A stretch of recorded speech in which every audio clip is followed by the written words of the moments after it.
ध्यान के दौरान शून्य में घटित होने वाला मौन विचारहीन अवस्था या निर्विचार अवस्था होता है।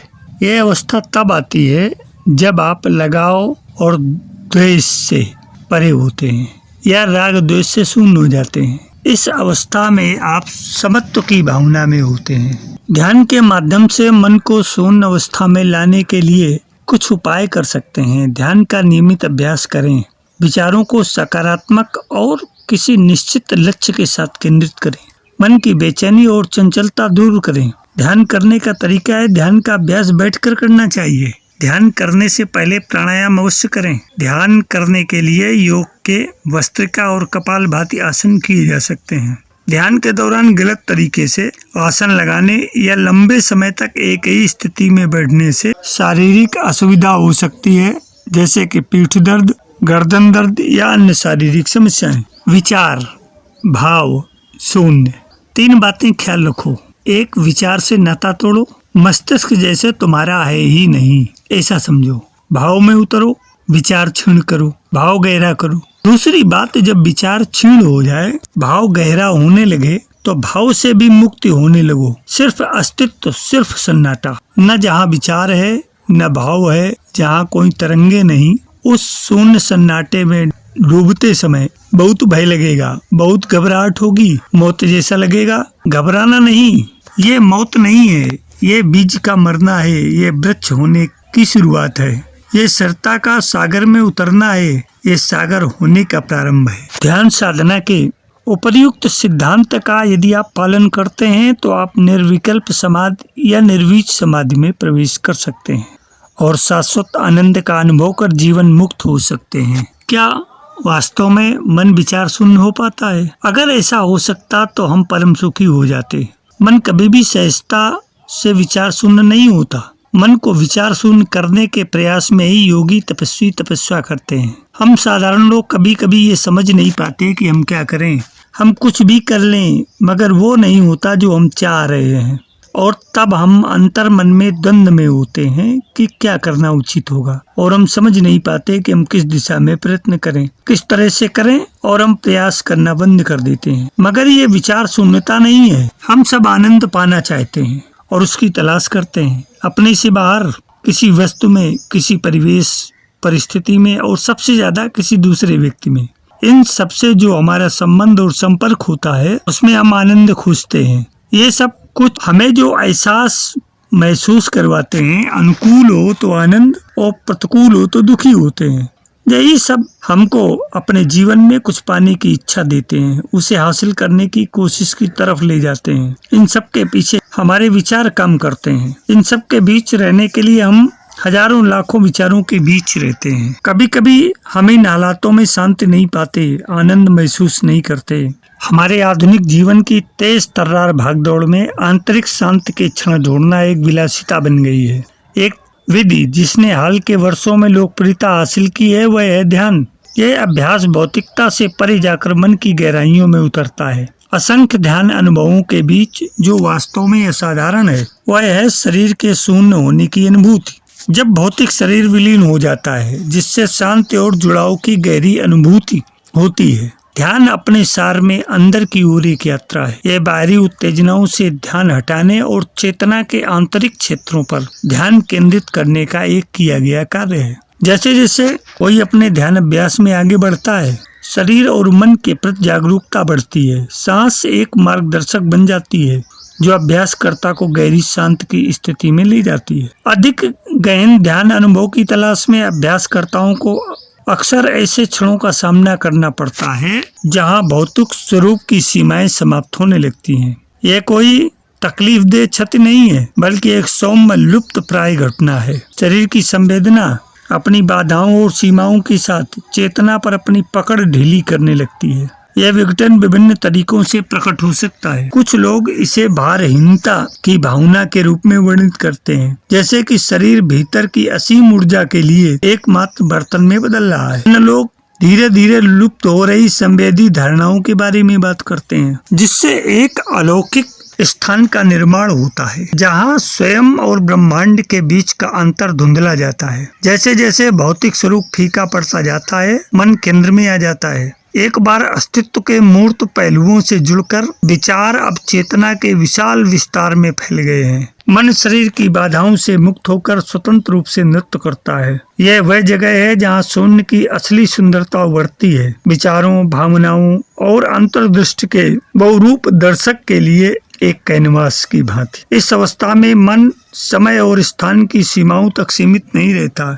यह अवचेतन की गहराइयों का पता लगाता है, दबी हुई यादों को उजागर करता है, भावनात्मक गांठों को सुलझाता है और आत्म जागरूकता की गहरी भावना को बढ़ावा देता है। मन के नृत्य से परे एक और भी गहरा रहस्योद्घाटन है, ब्रह्मांड के साथ एकता की भावना। भौतिक पात्र से अलग होकर किसी व्यक्ति का सार उस सार्वभौमिक ऊर्जा में विलीन हो जाता है जो पूरे अस्तित्व में व्याप्त वैयक्तिकता से परे जाकर सामूहिक चेतना में प्रवेश करने वाला एक अलौकिक अनुभव है। एकता की इस स्थिति में वह सीमाएं जो स्वयं को दूसरे से, व्यक्ति को ब्रह्मांड से अलग करती है, विघटित हो जाती हैं। अब कोई विशिष्ट मैं नहीं है, इसके बजाय ब्रह्मांडीय सामंजस्यपूर्ण एकीकरण होता है। यह एक उत्कृष्ट एहसास है, अनुभव है कि हम अलग अलग नहीं हैं, बल्कि अस्तित्व के ताने बाने में बुने हुए परस्पर जुड़े हुए धागे हैं। जैसे जैसे ध्यान गहरा होता जाता है और शरीर में शून्यता बनी रहती है, एक गहरी शांति अभ्यासकर्ता को घेर लेती है। यह एक शांति है जो शारीरिक गति की अनुपस्थिति से परे है। यह मन की शांति है, एक मौन है जो ब्रह्मांड के ज्ञान को प्रतिध्वनित करता है। इस शांत अवस्था में बाहरी दुनिया का शोर दूर हो जाता है और आंतरिक शांति का विस्तार हो जाता है। यह आनंदमयी शांति कोई स्थिर शून्य नहीं है, बल्कि शुद्ध जागरूकता की ऊर्जा से स्पंदित एक गतिशील स्थान है। यह मन की निरंतर बकबक और बाहरी दुनिया की मांगों का आश्रय है। अभ्यासी को इस शांति में राहत, कायाकल्प और गहरा संतोष मिलता है। ध्यान में शरीर के शून्य में यात्रा एक गहरा और विस्मयकारी अनुभव है। यह मानव चेतना की विशालता और अस्तित्व की भौतिक बाधाओं को पार करने की उसकी शक्ति का प्रमाण है। इस शून्य को अपनाने में अभ्यासी आत्मखोज, गहन संबंध और आनंदमय शांति की यात्रा पर निकलते हैं। मन की शांति में हम अपनी आंतरिक दुनिया के रहस्यों को सुलझा सकते हैं और ब्रह्मांड के उदात्त सार को छू सकते हैं। तो आइए हम ध्यान की गहराई में उतरें, शून्य को गले लगाएं और अपने भीतर मौजूद असाधारण क्षेत्रों के द्वार खोलें। ध्यान के लिए एक ऐसा नीरव एवं शांत स्थान ढूंढें जहां आप अलग से बैठकर निर्बाधित रूप से ध्यान कर सकें। अपने लिए एक ऐसा पवित्र स्थान बनाएं जो मात्र आपके ध्यान के अभ्यास के लिए ही हो। बिना हत्थे की एक कुर्सी पर बैठे या जमीन पर ऊनी कंबल या सिल्क का आसन बिछाकर पालथी मारकर बैठे। यह आपकी चेतना के प्रवाह को नीचे की ओर खींचने वाले धरती के सूक्ष्म प्रवाहों को अवरुद्ध करता है। प्रभावपूर्ण ध्यान करने के लिए सर्वप्रथम आवश्यक है उचित आसन। मेरुदंड सीधा होना चाहिए। जब भक्त अपने मन और प्राण शक्ति को मेरुदंड में चक्रों से होते हुए ऊर्ध्व चेतना की ओर भेजने के लिए प्रयासरत होता है, तो उसे अनुचित आसन के कारण मेरुदंड की नाड़ियों में होने वाली सिकुड़न व संकुचन से बचना चाहिए। वे लोग जिनके पैरों में दर्द नहीं होता, उनके लिए सपाट पलंग पर या जमीन पर गद्दी लगा कर पालथी मारकर बैठना बेहतर है। परमहंस योगानंद जी ने ध्यान के लिए एक प्रकार से आसन लगाना बताया है। एक बिना हत्थे की कुर्सी पर इस प्रकार बैठें कि आपके पांव जमीन पर सपाट रखे हों, मेरुदंड सीधा हो, पेट अंदर की ओर, छाती बाहर की ओर, कंधे पीछे की ओर और ठुड्डी जमीन के समानांतर हो। हथेलियां ऊपर की ओर रखते हुए दोनों हाथों को जांघ और पेट के संधि स्थल पर रखें ताकि शरीर को झुकने से रोका जा सके। यदि आसन सही है तो शरीर स्थिर फिर भी तनाव रहित रहेगा और एक भी मांसपेशी को हिलाए बिना इसे पूर्ण रूप से निश्चल अवस्था में रखना संभव हो सकेगा। अब अपने नेत्र धीरे से बंद करें और अपनी दृष्टि को धीरे से बिना तनाव ऊपर की ओर भ्रू मध्य में स्थित करें, एकता के केंद्र बिंदु और ईश्वरी बोध के दिव्य चक्षु पर। जब नया अभ्यासी कठोर जमीन पर ध्यान के लिए बैठता है तो मांसपेशियों और रक्त नलिकाओं के दबने के कारण पैर सो जाते हैं, परंतु यदि वह जमीन पर या सपाट पलंग पर गद्दा तथा उस पर कंबल बिछाकर बैठता है तो उसके पैरों में दर्द नहीं होगा। पाश्चात्य देशों के लोग जो कुर्सी पर अपने धड़ से टांगों के समकोण पर बैठने के आदी होते हैं, कुर्सी पर कंबल या सिल्क का कपड़ा बिछाकर उसे अपने पैरों तले जमीन तक फैलाकर उस पर बैठकर ध्यान करने में सुविधा अनुभव करते हैं। पाश्चात्य योग साधक, विशेष रूप से युवा लोग, जो पौर्वात्य लोगों की भांति पालथी मारकर जमीन पर बैठ सकते हैं, वे पाते हैं कि उनके पैर न्यून कोण पर मुड़ पाते हैं, उनके घुटने लचीले हैं।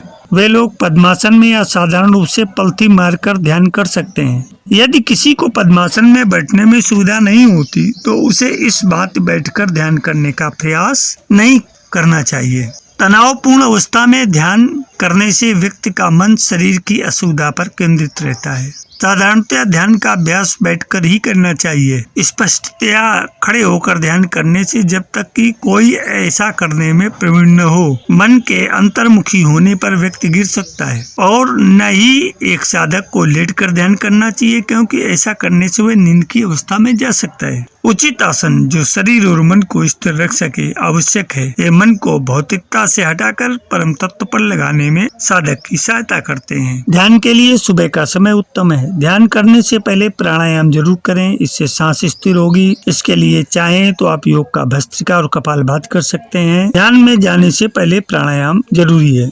ध्यान करने से पूर्व अपने इष्ट देव को याद करें और मन ही मन में ध्यान साधना को पूर्ण करने के लिए उनसे आशीर्वाद लें, क्योंकि किसी भी कार्य के पूर्ण होने में आपके इष्ट देव का महत्वपूर्ण योगदान होता है। सिद्धासन में बैठें, सुखासन में बैठें, पद्मासन में बैठें। अपने बाएं हाथ को बाएं घुटने पर, दाएं हाथ को दाएं घुटने पर रखें। रीढ़ को सीधा रखते हुए गहरी सांस लें और छोड़ें। अपने शरीर की सभी हलचलों पर ध्यान देते हुए आपके आसपास जो भी घटित हो रहा है उस पर भी ध्यान दें। अब आप अपनी सांसों को छोड़ने और लेने की प्रक्रिया पर ध्यान दें। सांसों की ओर ध्यान देने से चित्त शांत होने लगेगा और चित्त का शांत होना ध्यान की शुरुआत के लिए बेहद जरूरी है। अब आप सिर्फ अपनी सांसों पर ही ध्यान दें और संकल्प कर लें कि 5 मिनट तक अपने दिमाग को शून्य कर लूंगा।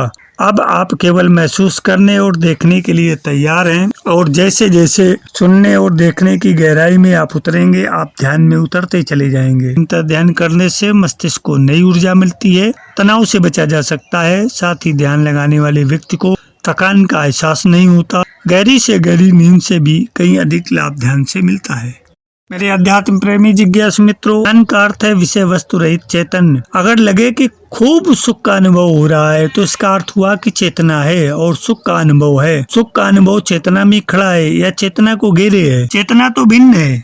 चेतना तो वह है जिसे सुख का अनुभव हो रहा है। सुख का अनुभव चेतना नहीं है। फिर ध्यान का अनुभव कैसे होगा? ध्यान का अनुभव होता ही नहीं। दर्पण है, दर्पण पर कोई प्रतिबिंब बनता है तो अनुभव, और जब दर्पण पर कोई प्रतिबिंब नहीं बनता तो दर्पण निराकार है, शून्य है। तब ध्यान ज्ञान के अनुभव होते हैं। ध्यान के अनुभव नहीं होते। जहाँ तक अनुभव है वहाँ तक मन है। मन अनुभवों का जोड़ है। सुख के अनुभव, दुख के अनुभव, गहराइयों के अनुभव, ऊंचाइयों के अनुभव, सब अनुभव मन के भीतर है। और ध्यान मन की दशा है, मनी दशा है। जहाँ मन न रहा, जहाँ सब अनुभव गए, जहाँ एक शब्द भी उठता नहीं है, जहाँ एक विषय भी छाया नहीं डालता, उस निर्दोष, उस निर्मल चैतन्य का नाम ध्यान है। विधि 2 तरह की होती है, विधायक और नकारात्मक। विधायक विधि में कहा गया इस विधि का अभ्यास करो, उस विधि का अभ्यास करो। नकारात्मक में कहा जाता है किसी विधि का अभ्यास न करो। इसका अर्थ क्या हुआ? अविधि का अभ्यास करो। अगर इसका ठीक ठीक अर्थ समझो तो इसका अर्थ हुआ अविधि का अभ्यास करो। विधि से बचो। विधि आए तो पकड़ो मत,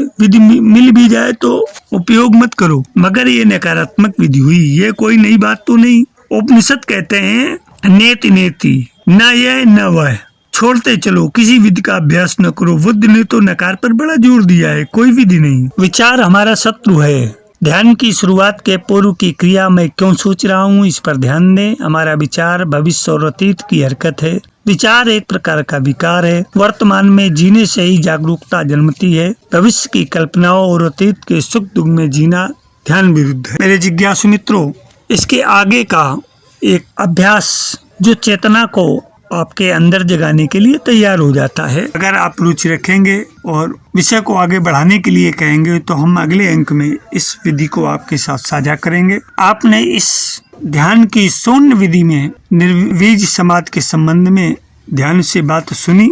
इसके लिए आपको बहुत साधुवाद। सफल जीवन की यात्रा के संग में आज इतना ही। धन्यवाद।